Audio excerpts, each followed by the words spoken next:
Building meaningful AI apps and agents for enterprise scale can be difficult, especially when balancing speed and accuracy in a rapidly evolving landscape. Here to share some lessons on building AI products that solve real problems, please welcome Jason Maghanoy, Group Publisher of SJC Media, who will speak with Jeff Hollan, Head of Cortex AI and Agents at Snowflake.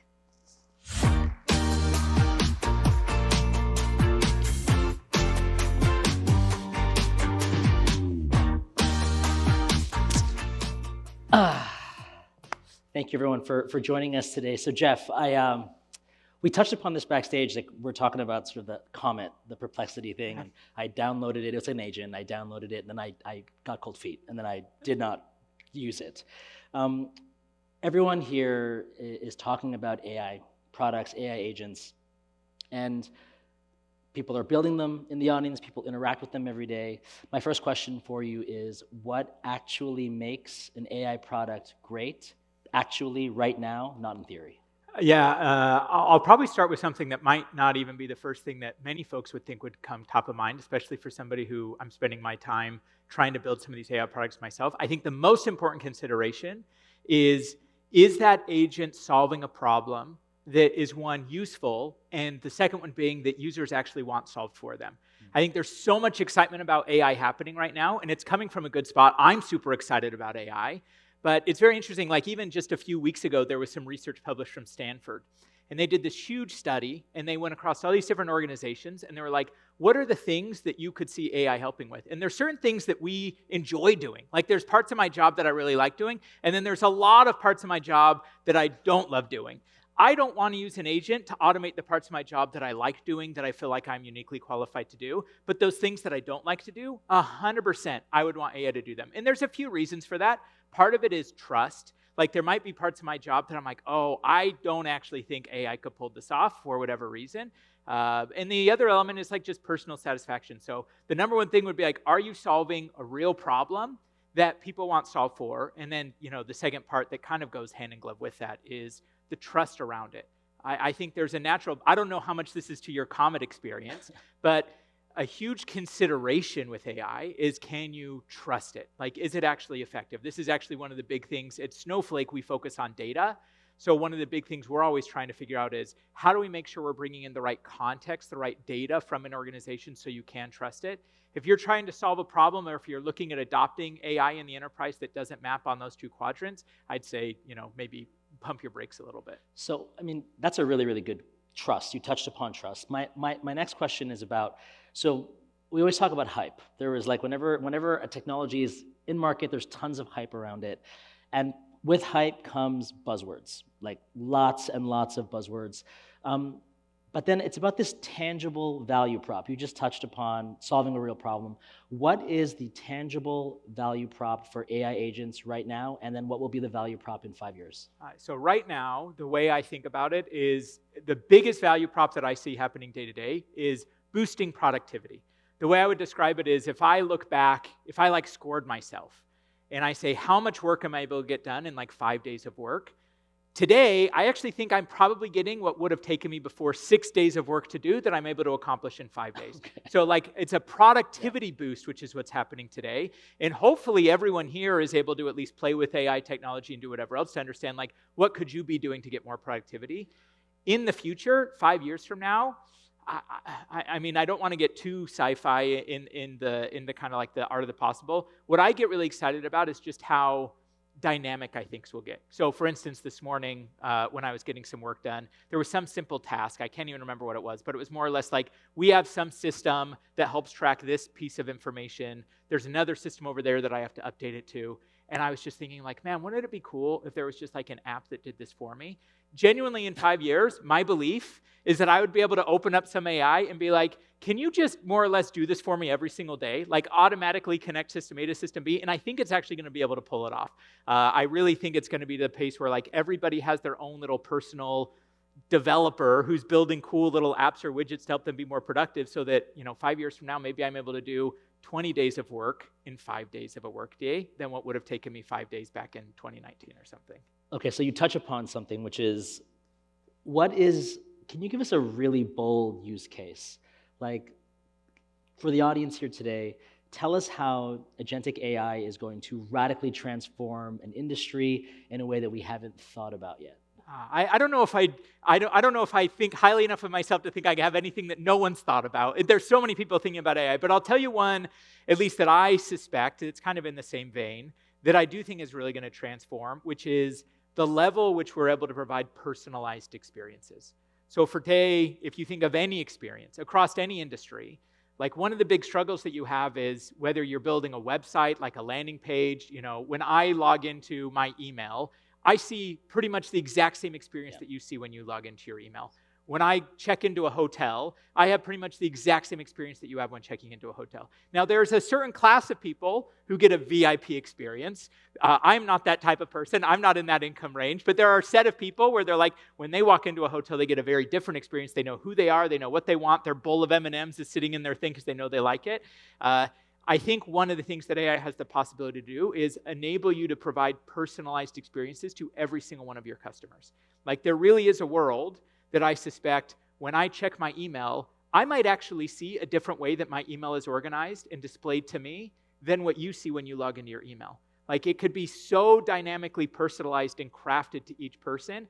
Whatever the industry is, that's something that I think will radically transform stuff, is that's never been possible before. The only way to do it is you more or less have, like the reason VIPs have a VIP experience today is because there is a person, a human, who it's like, hey, whatever, this famous celebrity is coming, go learn everything you can about them, and then go make sure they have a great experience. You can't do that at scale for me and for you and most of the audience, maybe for you, I don't know, maybe you're having that VIP experience, but AI does actually provide that.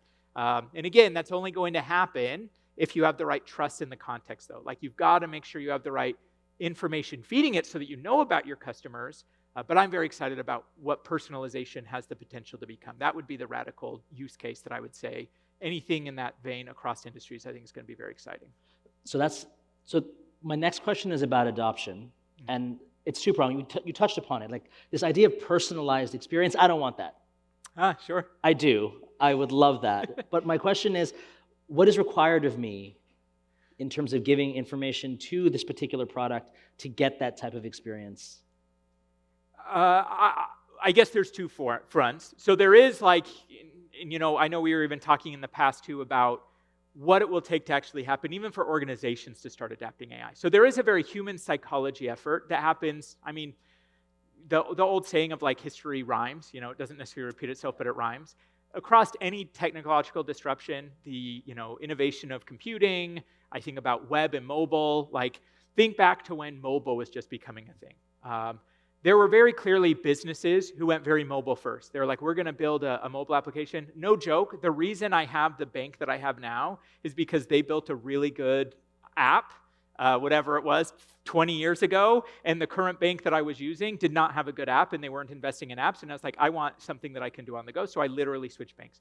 I think AI will be the same way, and there's going to be reasons that certain humans, certain organizations are a little bit late to making that jump. But very much what is happening right now with AI and agents, I see very much in the same vein of like what mobile did. And in the same way, industries like Uber popped up that like were not there before. Now, to make it real, though, especially for an enterprise, when we talk about enterprise scale, the context is the big thing that we talk about. And there's a huge part both for trust and for personalization.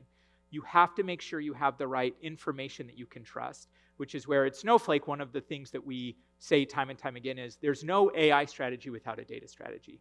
You have to make sure the right context is there. Now, that data, especially in enterprise, is very precious. There's a lot of ways to make sure you're using that data securely and ethically. And, I want to make sure whether you do or don't want those personalized experiences, I definitely don't want to have data about you that you don't want me to have. But it's a consideration. I think there's the human psychology element, and then there's do you actually make sure you have the right context to power those experiences, I think are two key recipe building ingredients, that's the word, to start to unlock that adoption. So you touched upon that, this idea of like a data strategy. Like going on the enterprise side, the business side for adoption, there's this line which is like adopt or die. Yeah. Right? AI people seem to be saying that a lot to me and to everyone. I'm hearing it at work. Everyone is saying that. The question is, how true is that? And if it is true, what's the timeline? The clock is ticking. how quickly should we be adopting this technology right now? Yeah, I don't know if I'd go as far as adopt or die. Even when I use my mobile example, the bank that I used to use is still around. They're still doing fine. And guess what? 2 or 3 years later, they ended up building a mobile app because they realized it was inevitable and they were just dragging their feet. So I don't think it is, if you're not on the AI bandwagon and leading the charge, then you're obsolete. But in the same way that, again, as I think back to, I guess mobile is the most recent type of big tech innovation disruption. There were definitely leaders and there were laggards. And I think that there is a cost for me. I don't know if there were many people like me at the time who switched banks because one bank had, it was actually like depositing checks. That was the feature I really liked. You could deposit checks with your app, which is now so common. At the time, I switched. But I really do think that it would, I guess to me, the way I think of it is, there is a real upside in the productivity benefits of AI right now. And I do believe over the next 2 or 3 years, you will start to be able to pinpoint which organizations are able to take advantage of those productivity boosts and which ones are falling behind because of the level of quality and personalization and whatever that their products have. Are the other ones going to die? I don't think so, but I think they're going to have a rude awakening in the next, to your point of timeline, I don't know, 2 years or so. Whoa. You're going to start to see these are the people who, there's something different about this product. Like these products are moving at a faster rate, at a higher quality, and I do believe one of the key ingredients right now is who's able to harness what's real and what's hype with AI. So, I mean, this idea of going back to this idea of adoption, it takes, we're an SMB economy here in Canada. My wife has a clinical psychology practice. She is not touching this with a 10-foot pole, right? So this question of how do you get people to adopt? One way is everyone is passing you. That's one way. Sure. But then culture shift inside of an organization, what do you do? When you go in there and you're talking to these incredible enterprise clients, what are the 2 or 3 things that you're saying to them that make them go, you know what, absolutely? I mean, even for SMBs, to your point, and I've had the chance to come to Canada many few times, and you're right, it's a strong SMB economy. One of the things you love about SMBs too is you talk, I'm sure your wife's probably the same way, you ask me what's my role, I'm a product manager, you talk to someone in SMB, they're like, well, I'm the data analyst and the salesperson and the marketer or whatever else. So there's a huge opportunity for AI actually in the SMBs, potentially arguably more so to do more. Now, I think what's needed though is you need good platforms. You need, your wife needs a good experience that makes this feel safe and trusted and intuitive. And this is where we are very early today. There's a lot of really exciting startups and products happening. It's not going to take long, but I would say hopefully anyone in an SMB is looking around and understanding, are there platforms that can help me do the marketing side of my job a little bit better? And at least being open to try them out. That's the other thing I always try to tell people is try the tools out, see where they're good, see where they fall short, and where it's good, just keep moving in that direction and grow from there. So my last question is about trust, and we touched upon it so much today. Building trust takes a long time. Losing trust is really fast. So my question is, for everyone in here who's building an AI product, some advice that you have for them. You have a really great trusted product. 3 things to help them build trust quickly. I mean, I guess just if you're building a product, I'll answer from that perspective. Make sure you are aware of who you're building for and you stay very much in contact with them. Do open line of communication. I do think you have to plan for trust from the get-go. It is exactly what you said is 100% the truth. You didn't use Comment, but I'm sure if you would have used it and if it would have done something wrong in that first 30 seconds, you would have uninstalled it and not thought of it again for a very long time. Yeah. So you have to be aware of those things from the get-go. And I guess the third one is, the mantra, especially with AI, is there's a Jeff Bezosism, more or less. I can't remember exactly what it is, but my takeaway is don't wait until you're 100% sure of something to ship it. Probably get to 80% sure. And I think that that's the world of AI. You also do not want to wait too long. So I realize I'm almost contradicting myself, but I think AI is moving so fast that if you wait until it's perfect, you're going to wait too long. The only benefit, and I know we're coming up at time, is AI is much more adaptable and malleable than previous technology. So it can deal a little bit nicer in that 20% of rough edges than technology of the past. But those would be the 3 things, and I realize the third one almost contradicts the second one. So good luck, everyone. That's why this is fun. Jeff, thank you so much for joining us. Everyone, have fun with the rest of Elevate. Thanks. Thank you. Thank you so much. Awesome.